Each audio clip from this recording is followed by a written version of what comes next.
믿음을 조정해 줄 때 우리의 믿음도 중요하지만 우리의 믿음이 곁나갈 수 있는데 성령께서 그 믿음을 붙잡아 주실 때 우리가 바른 신앙의 중심을 가지고 살아갈 수 있다. 이런 내용을 나눴고요. 두 번째 시간 지난주죠. 우리 민수기 2장 17절 말씀이었습니다. 성막을 중심으로 한 이스라엘 백성들의 진침을 우리가 살펴보면서 이 거룩과 질서를 우리가 잘 붙들고 나갈 때 우리의 신앙이 흐트러지지 않을 수 있다. 이것을 나눴고요. 오늘은 이제 사도행전 23장 또 24장의 말씀과 또 바울 서신에 나와 있는 이 말씀들을 통해서 신앙의 양심을 바로 가질 때에 우리의 신앙의 중심을 바로 붙들고 흔들리지 않는 신앙생활을 할 수 있다. 그래서 오늘은요, 양심에 대해서 조금 같이 말씀을 상고해 보려고 합니다. 우리 양심이라는 말을 참 많이 사용하잖아요. 사람들과 이렇게 살면서 이렇게 저렇게 살아가다가 참 저 사람 양심 없네, 양심이 삐뚤어졌네, 저 사람은 참 양심이 바른 사람이야, 심지어는 있지도 않는 저 사람은 양심에 털이 났어, 뭐 그런 이야기까지 하기도 합니다. 우리 생활 가운데 양심이라고 하는 그 기준이 굉장히 우리 삶에 그리고 우리 행동에 많은 영향을 끼치는 것이 사실입니다.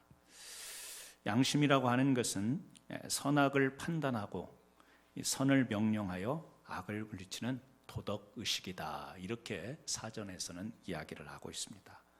조금 쉽게 이야기하면 사람이 사람답게 도덕적으로 살게 하는 선한 마음, 이것을 우리가 양심, 우리 한자로는 좋을 양 마음 심자를 쓰는 것이죠. 좋은 마음입니다. 바른 마음. 이 성경에 나타나는 양심이라고 하는 단어, 헬라어로 쓰였기 때문에요, 시네이시스라는 말인데요, 함께 알다, 그런 뜻을 가지고 있어요. 그러니까 성경에, 신약 성경에 써 있는 이 양심이라는 단어의 원래 뜻은 뭐냐면 함께 알다. 우리 영어로도 양심이 conscience 아닙니까? 앞에 con, 함께, 같이라는 뜻을 가지고 있고요. 뒤에 science라는 말이 결합이 되었어요. 그러니까 사이언스, 과학이라는 말을 있지 않습니까? 이론적으로 설명할 수 있고 실험적으로 검증할 수 있는 것, 그래서 사실을 밝힐 수 있는 것, 이것이 과학이잖아요. 그러니까 함께 검증할 수 있는, 모두가 인정할 수 있는 사실적인 것, 이것이 이 양심이라고 하는 단어에 담겨있는 의미라고 하는 것입니다. 그래서 우리가 저 사람 참 양심적이야 라고 할 때 그 사람, 양심적인 사람 그 자체도 자기가 바른 기준을 가지고 그렇게 살아가는 것이고, 그 사람의 모습을 보면서 다른 사람도 그 사람의 바른 행동을 수긍하고 인정할 때 양심이라는 단어가 의미 있게 쓰일 수 있는 것이죠. 우리 사회, 국가에서도 어떤 집단에서도 공동으로 통하는, 서로 아는 지식이 있습니다. 서로 아는 것들이 있죠. 그래서 서로 그것을 지킵니다. 서로 그것을 그렇게 해야만 된다라고 그렇게 당위성을 가지고 하는 것이 있습니다. 우리 교회 안에서도 공통으로 아는 것이 있습니다. 성경, 하나님의 말씀, 교리, 신학, 바른, 또 전통, 이런 것들을 우리가 같이 서로 알고 있고 그것을 지켜나갈 때 서로 수긍하고 인정하는 것이죠. 실존주의 철학자 헤겔은 양심을 세 가지로 구별해서 이야기합니다. 첫째는 자기와 함께 아는 것, 자기 자신과 함께 아는 것. 두 번째는 타자와 함께 아는 것, 다른 사람과 함께 아는 것. 세 번째는 절대자와 함께 아는 것이다. 이렇게 이야기를 합니다. 그러니까 이 헤겔이 양심을 절대자와 함께 아는 것이다, 이렇게 이야기를 했지만, 그 양심이라고 하는 것은 세상에서 사람들과 더불어 함께 살아가면서 형성되는 것이라 우리는 그렇게 이해를 하겠습니다. 오늘 사도행전과 또 그리고 바울 서신, 또 베드로 전후에도 보게 되면 이 양심이라는 단어가 많이 등장을 해요. 그런데 그 오늘 읽은 이 사도행전에는 그냥 양심으로 이렇게 소개가 되고 있지만, 이 바울이 디모데에게 이렇게 이제 목회 서신 아니겠어요? 목회를 가르치고 또 목회 후배에게 당부하는 말을 할 때도 이 디모데전서 1장 19절에 보면 이런 말씀을 합니다. 믿음과 착한 양심을 가지라. 어떤 이들은 이 양심을 버렸고 그 믿음에 관하여는 파선하였느니라. 믿음과 착한 양심을 가지라고 해요. 믿음만 가지라고 하지 않고 착한 양심. 수레의 두 바퀴처럼 믿음과 더불어서 착한 양심이 같이 갈 때에 앞으로 전진해 갈 수 있습니다. 우리는 믿음을 우선 두지만 성경에 보면 이 양심이라고 하는 것을 굉장히 중요하게 여기는 것을 볼 수 있어요. 그런데 그 양심 앞에 착한 양심, 또 우리 한글 성경에는 어떤 곳에는 선한 양심, 깨끗한 양심, 다양한 앞에요. 양심 앞에 이 착한, 선한 이런 의미가 붙습니다. 그 말은 양심이라고 하는 것이 딱 어떤 한 상태만을 우리가 지칭하지는 않는다라는 거예요. 여러분, 착한 양심 그러면 어떤 양심이 또 있겠습니까? 착하지 않은 양심도 있다라는 거겠죠. 깨끗한 양심 그러면 깨끗하지 않은 양심을 염두에 두고 그렇게 불렀겠죠. 그래서 디모데 전서뿐만 아니라 다른 곳에도 보면요, 신약 성경에 32번 양심이라는 단어가 나오는데요, 이 단어 가운데 21번을 바울이 사용해요. 양심. 그래서 지금 사도행전 23장 이 로마로 끌려가기 직전에 이스라엘의 유대의 공회, 산헤드린 공회 앞에서, 그리고 또 벨렉스 총독 앞에서 자기는 양심껏 하나님의 복음을 전했다. 왜? 사람들이요 그것을 죄로 여기고 그것을 율법으로 어기는 것으로 여길 때 바울은 당당하게 나는 양심에 꺼리낌이 없이 이 복음을 전한다. 지금 그렇게 이야기를 하고 있습니다. 양심인데 그냥 우리가 도덕적인 양심 여기에 국한돼서 생각할 게 아니고요, 조금 더 넓게 들어가 보면 신앙적 양심도 있는데 그 양심에는 바른 양심과 바르지 못한 양심도 있다. 그래서 실제 우리가 양심이라는 것을 분간하기가 어렵습니다. 사람 안에 있는 것이기 때문에요, 사람 안에 겉으로 드러나지 않은 숨어있는 이 양심이기 때문에 자신은 양심에 따라서 행동했다고 하지만 그것이 다른 사람들에게 불편을 줄 수도 있습니다. 더 나아가서 다른 사람과 사회에 더 피해를 입힐 수 있는 그런 양심도 가질 수 있는 거예요. 우리 도스토옙스키가 쓴 죄와 벌 그 가운데서요, 이 가난한 대학생이었던 그 라스콜리코프가 그 고리 대금업자였던 할아버지 있잖아요. 그 노인을 죽입니다. 죽이면서 이 고리 대금업자니까 정상적인 방법보다는 과도하게 이자를 붙이고 이렇게 남을 피해를 줘가면서 자기의 유익을 챙기는 그런 사람이기 때문에 이 라스콜리코프가 저런 노인네는 이 세상에 해충과 같은 존재이다 그러면서 그 사람을 죽이게 되죠.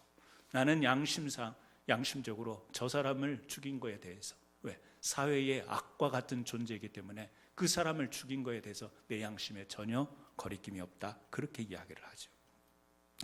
그런데 이 사람이 장녀 소냐를 만납니다. 이 소냐를 만나면서 양심이 흔들리기 시작하죠. 자신의 행위를 고백한 이 라스콜리코프에게 이 소냐는 그런 이야기를 합니다. 광장에 나가서 흙에 입을 맞추고 나는 살인자입니다라고 외친다면 당신은 하나님이 당신의 생명을 구해 주실 것이다. 뭐죠? 당신의 양심, 나는 양심껏 했다고 하지만 그것은 모든 사람이 수긍할 수 없는 죄다. 그래서 그 죄를 진실되게 고백할 때 하나님이 용서해 줄 거다. 지금 그런 이야기를 하죠. 우리 한국에도 대도 조세영이라는 사람이 있었지 않습니까? 그 사람이요, 이 부자들, 고위층 집들만 들어가서 도둑질을 합니다. 가난한 사람들, 없는 사람들 것은 털지 않고 뭐 이렇게 잘 사는 사람들, 고위층 그런 사람들 터서 뭐 어떤 사람들은 의적이다 그렇게 이야기하는데요, 자기 나름대로 저렇게 사회에서 잘 사는 사람들, 뭐 저 좀 나눠 가져도 좀 뺏어가도 괜찮다, 어떤 자기 양심에 그렇게 생각할 수도 있었겠지만 그 양심은 우리가 수긍할 수 없는 양심인 것이죠. 꼭 이런 것뿐만 아니더라도 나는 양심껏 산다, 나는 양심껏 행동한다라고 하지만 그 양심이라고 내가 생각하는 양심이라고 하는 것, 다시 말하면 양심이라는 게 함께 아는 것인데요, 우리가 아는 것에 대해서 지식이라고도 이야기할 수 있는데 두 가지 측면이 있지 않습니까? 하나는 객관적인 암, 모든 사람들이 다 인정할 수 있는 지식, 알미 있고요. 또 하나는 주관적으로 내가 체험하고 경험해서 아는 것이 있어요. 그래서 우리는 이 두 가지가 어우러져서 때로는 양심을 이렇게 바라게 만드는데, 모든 사람들이 수긍하고 함께 알 수 있는 그 암, 이런 양심이 아니라 나만 내 기준에서만 가지고 생각하는 양심은 그것이 바른 것일 수도 있고 바른 것이 되지 못할 수도 있는 것이죠. 그것이 깨끗한 양심일 수도 있고 깨끗하지 못한 양심이 될 수 있다라는 겁니다. 여러분, 우리 양심이라는 것, 그래서 이 아메리칸 인디언 부족 가운데 이 양심을 인간의 마음속에 있는 그 마음속에 있는 양심을 그림으로 이렇게 형상화, 벽에다 이렇게 그림을 그려놨는데요, 아이들의 양심은 세모로 이렇게 그려놨고 어른들의 양심은 동그라미로 그려서 이렇게 양심 그러고 벽에다 이렇게 새겨놨다는 이야기가 있습니다. 어린아이들은 세모래요. 왜? 끝이 뾰족해서 조금만 뭔가 잘못하면 그 뾰족한 것이 마음을 이렇게 찌르는, 그게 순수한 어린아이들의 양심인데, 이게 뭐 인생 살아가다가 보면은 이제 그 뾰족한 날이요, 각이 다 닳아져서 어른들은 뭔가 이렇게 잘못된 것을 하고 잘못된 생각을 해도 이제 무뎌져서 양심이 삼각형이 아니라 찌르지를 않는 이 둥그스름하게 되어버린 이 원처럼 그렇게 되어 있다. 아메리칸 인디안 부족 가운데 이 어린아이의 양심은 삼각형, 어른의 양심은 원형으로 그렇게 표시했다라는 이야기가 있습니다. 양심이라고 하는 것은 항상 선하거나 옳은 것이라고 단정할 수가 없으며, 또 양심이라는 것을 항상 인간의 그 죄로 오염된 것이라고 말할 수도 없는 것이죠. 오늘 본문에서 바울은 이 공회를 주목하여서, 산헤드린 공회인데요, 이스라엘의 지파 가운데 72명입니다.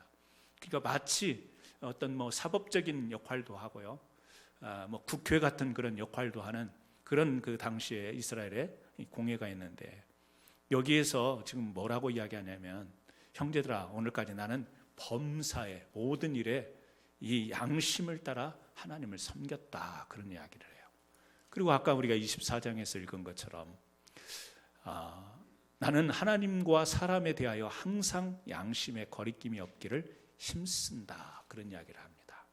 그러니까 나는 양심에 걸리는 그런 일을 하지 않으려고 애를 쓴다, 지금 그런 이야기를 합니다. 바울이 말하는 이 양심, 이 바울이 말하는 양심은 우리가 그냥 생각하는 도덕적인 양심의 의미는 아니라는 것을 우리가 알 수 있죠, 이 말씀의 배경 가운데서. 그래서 어떤 사람들은 신앙적 양심이라는 말을 붙이기도 하는데요, 그리고 또 성경에 나와 있는 대로 선한 양심, 착한 양심이라고도 부르는데요. 여러분, 히브리서 9장 14절에 이런 말씀이 있어요. 제가 읽어드릴게요. 히브리서 9장 14절인데요, 하물며 영원하신 성령으로 말미암아 흠없는 자기를 하나님께 드린 그리스도의 피가 어찌 너희 양심을 죽은 행실에서 깨끗하게 하고 살아계신 하나님을 섬기게 하지 못하겠느냐. 히브리서 9장에서 우리의 양심을 이야기하는데요, 그 양심을 이야기하면서 무엇을 이야기하냐면, 예수 그리스도께서 이 땅에 오셔서 피를 흘려주시고 그 보혈의 능력으로 우리의 양심을 깨끗하게 여겨주시고 해결해 주시고, 그래서 우리가 이 하나님을 섬기는 데 있어서 예수 그리스도의 은혜로 말미암아 하나님을 섬길 수 있는 양심을 갖게 되었다, 그렇게 이야기를 합니다. 사람은 자연적으로 태어나면서 본연적인 양심을 가지고 있지만, 지금 히브리서는 무슨 이야기를 하냐면, 그런 자연적인 양심을 가졌더라도 타락한 양심이 있는 거예요. 그래서 이 성경에 보면 화인 맞은 이 불도장을 받은 그런 양심이 있다, 이런 표현까지 합니다. 죄로 말미암아서 유혹당하고 죄로 말미암아서 타락된 그 양심들, 무뎌진 양심들이 있어서 하나님이 인간 누구에게나 주신 양심이 제대로 기능을 하면 바른 것을 추구하게 돼 있는데 그러지 못한 상태에 처한 것이 인간이에요. 그래서 그것을, 그 죄를 해결하기 위해서 이 땅에 오신 예수 그리스도가 보혈로 말미암아 우리의 양심을 새롭게 해줬다, 깨끗게 해줬다.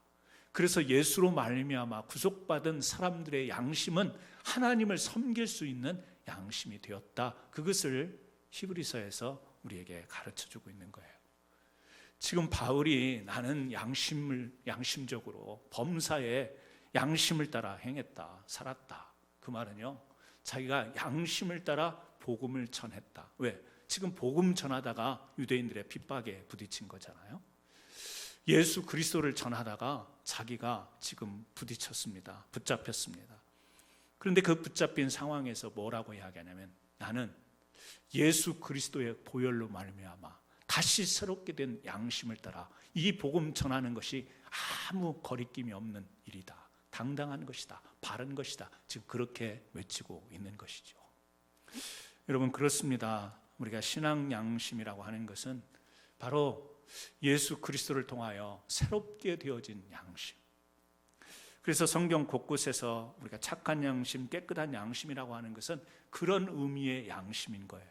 그냥 우리가 사람이 양심이 없냐? 그냥 인간 누구나 가지고 있는 도덕적 기준으로서의 양심을, 그 범위를 넘어서서, 왜? 도덕적인 그 범주도 우리가 왔다 갔다 하죠.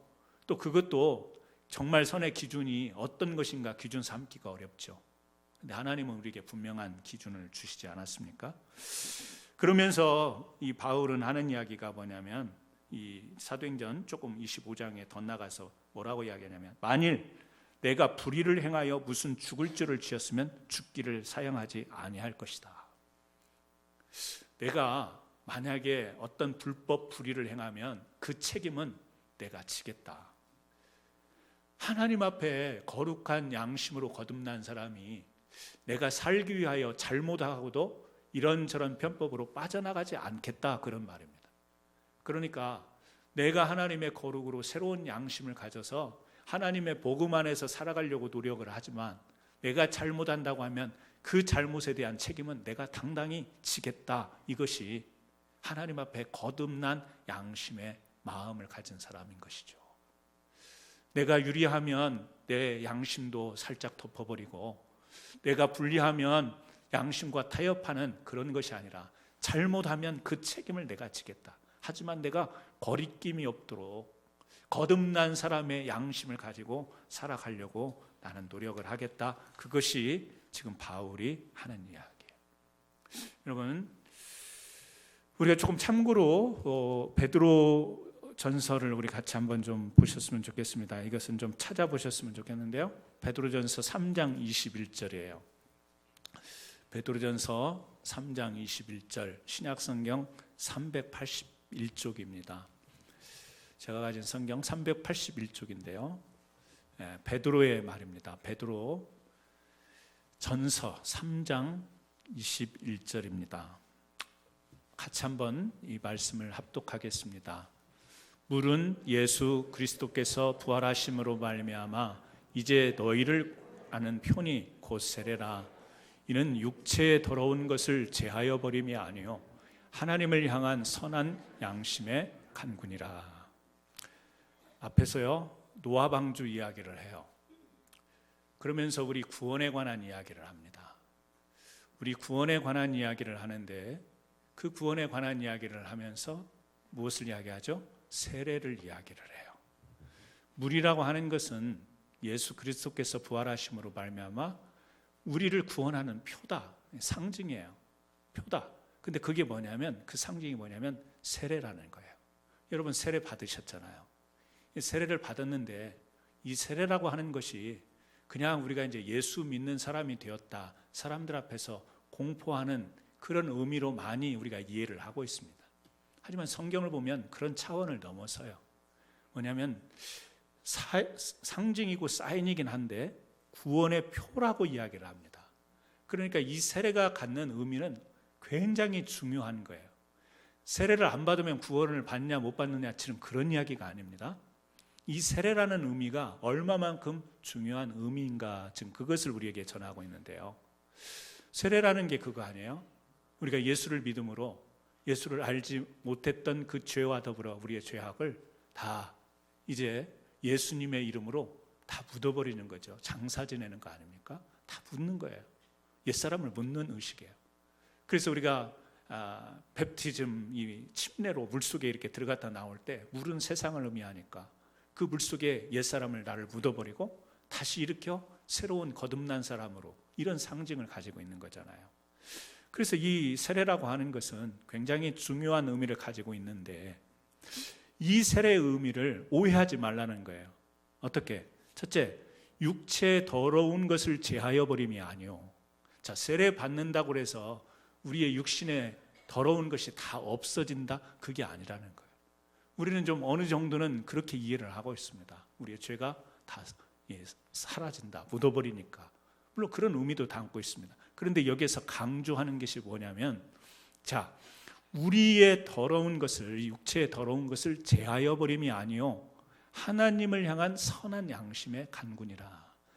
자, 구원을 세례로 연결해서 이야기하면서 그 세례의 중요성을 이야기하는데, 그것은 우리의 육신의 정욕을, 우리의 육체의 더러운 것을 없애버리는 것이 그런 의미보다는 지금 어떤 의미가 더 세례에 담긴 의미냐? 선한 양심의 간구다, 그런 이야기를 해요. 여기에서 선한 양심이 나와요. 여러분, 육체의 더러운 것, 글쎄요, 육체라는 것을 더러운 것으로 우리가 여길 수만은 없죠. 부정적인 의미에서 육체의 더러운 것이라고 하지만, 더 나아가서 우리가 인간 육체의 욕구라는 게 있습니다.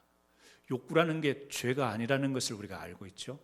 하나님이 우리에게 다 주신 것들입니다. 욕구. 그래서 욕구가 충족이 되어질 때 사람이 살만하고 행복을 느끼는 것이죠.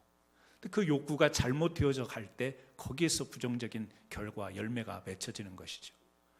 그러니까 육체의 더러운 것이라 이렇게 표현을 했지만 사실은 육체가 가지고 있는 욕구, 근데 그 욕구를 다 없애버리는 것이 세례받는 것이며 구원이 아니라는 거예요. 그것은 우리가 가지고 있어요. 세례를 받았지만 여전히 가지고 가는 문제예요. 그렇다면 이 세례를 통해서 우리는 어떤 의식과 어떤 신앙의 자세를 가져야 되느냐? 그것은요, 지금 이야기한 것처럼 하나님을 향한 선한 양심의 간구예요. 자꾸 찾는 거예요. 부탁하는 거예요. 간구라는 말 아시잖아요.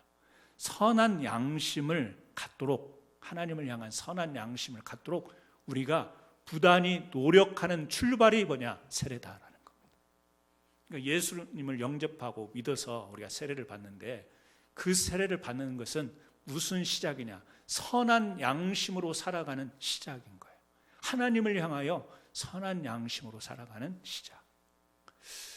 그러면 우리가 예수 믿기 전에 우리의 양심은 어떤 양심이었길래, 우리는 아담과 하와를 통해서도 그렇고 성경의 가룟 유다를 통해서도 그렇고 많은 사람들, 다윗을 통해서도 그렇고 그들이 하나님 앞에 세움을 받은, 부름받은 소명의 사람들이었지만 그들의 양심에 문제들이 생겼잖아요. 양심에 찔리기도 합니다. 그 아나니아와 삽비라 같은 경우에는 죽임을 당하기도 합니다. 곳곳에서 우리 인간이 가지고 있는 양심의 문제가 여기저기서 터져나갑니다.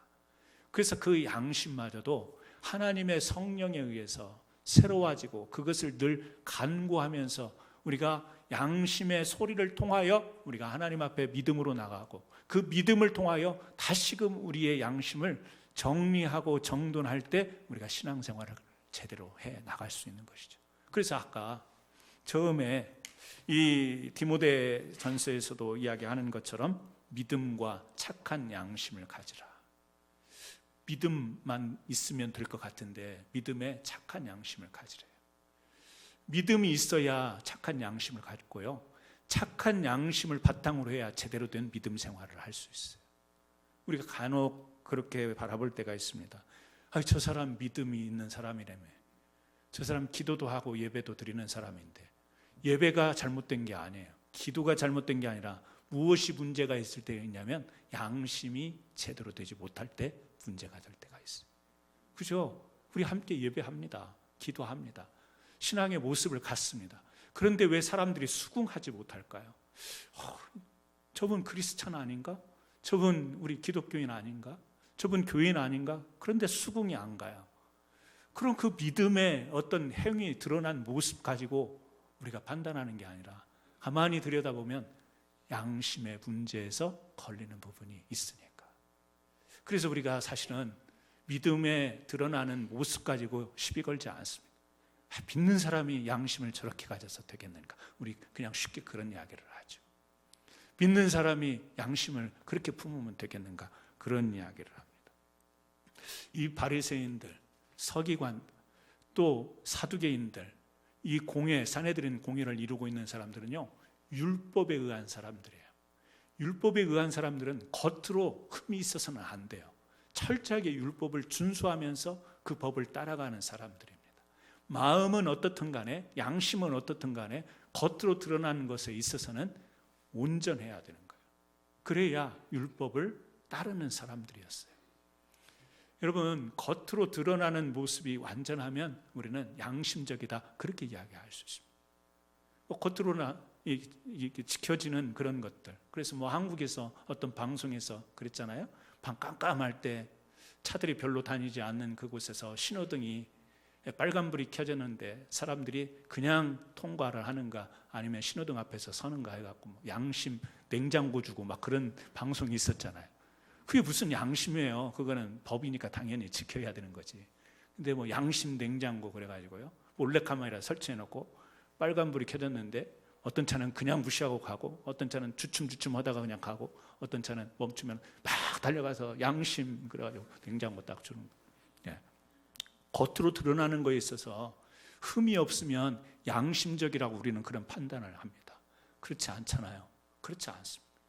바리새인들의 마음속에는 이기적인 마음이 있습니다. 자기네들의 우월감이 있습니다. 자기네들이 철저히 하나님을 잘 믿어서 다른 사람과 같지 않다는 그런 마음들이 있었습니다. 선하지 않은 마음일 수 있습니다. 꼭 나쁜 마음이라고 할 수는 없지만 정말 착한 마음이라고 할 수 없는, 착한 양심이라고 할 수 없는 것들이 있지만 겉으로는 철저하게 지키기 때문에 사람들이 봐서는 참 양심적인 사람들이다, 이런 참 신앙의 양심을 가진 사람이다, 이런 평가를 받을 수 있다는 거예요. 바울은요, 그들 앞에서 지금 이야기하는 거예요. 자기가 한때는요, 예수 믿는 사람을 핍박하고 막 죽이러 다녔어요. 그런데 바울은 그때도 자기는 양심적이었다고 하는 거예요. 왜 양심적인가? 자기 마음에서 자연적으로 의지적으로 나오는 양심이 아니라 하나님의 말씀, 율법을 따라서, 율법은 누구에게나 다 아는 지식이니까, 누구나 다 수긍할 수 있는 것이니까 그 기준에 의해서 나는 지켰기 때문에 양심을 따라 살았다. 내가 그냥 내 기준 가지고 내 마음대로 양심으로 한 게 아니고 율법 누구에게나 다 오픈되어 있고 누구나 다 지키는 거 아닌가. 그리고 이제는 내가 깨닫고 보니, 예수 그리스도를 만나고 보니 예수 그리스도의 그 보혈이, 그 복음이 바로 나를 이제 온전케 하는, 거듭나게 하는 사람으로 세워서 내가 이 복음을 전하는 일에는 전혀 꺼리낌이 없다. 나를 핍박하고 나를 욕하고 율법을 어겼다고 하고 이 유대 사회에 문제를 가져다 준다고 할지라도 예수 그리스도를 통한 이 새롭게 변한 내 마음과 내 삶에는 나는 전혀 거리낌이 없다. 그것을요, 나는 양심을 따라 산다. 양심을, 하나님을 향하여 양심을 추구하는 삶을 산다. 이렇게 이야기하고 있는 것입니다. 바울도 그렇고 베드로 전서에서 이 베드로가 세례를 이야기하면서 이 세례라고 하는 의미가 뭔가, 그것은 우리의 육체에 더러운 것을 그냥 탁 사라지게, 없어지게. 여러분, 그런다고 없어지나요? 우리 사람의 욕구를 지나쳐서 욕심, 탐욕이 생기는 것이 세례 받고 나서는 전혀 여러분 마음이 그런 마음이 안 들던가요? 그렇지 않죠? 우리 인간이 그렇지를 못합니다. 우리는 여전히 이 욕구, 또 그리고 욕심에 지나쳐서 정욕적인 것을 막 우리 때로는 유혹을 받아서, 때로는 우리도 모르는 사이에 그렇게 거기에 묻혀 살아가는 거예요. 그래서 양심이 왔다 갔다 하기도 하고 어떤 양심이 바른 양심인지 기준을 잡기도 어려운 그런 삶을 살아가는 것이죠. 그런데 세례라고 하는 것은 하나님을 향하여 우리가 이런 선한 양심을 가져서 믿음도 그 양심 위에 바로 서야 되고, 믿음이라는 것을 통해서 우리의 양심이 바로 서야 하나님의 사람들로 흔들림 없이 살아갈 수 있기 때문에 이 세례를 받는 것으로부터 우리가 바로 하나님을 향하여 계속해서 이 선한 양심을 간구하고 추구하고 살아야 된다. 이것을 베드로는 이야기를 하고 있는 것입니다. 여러분, 그렇습니다. 우리가 다 양심이라고 하는 것을 사람 누구나 갖는 기본적인 도덕 의식으로 생각을 합니다. 그것이 지켜져야 됩니다. 왜? 하나님께서 우리에게 주신 거니까.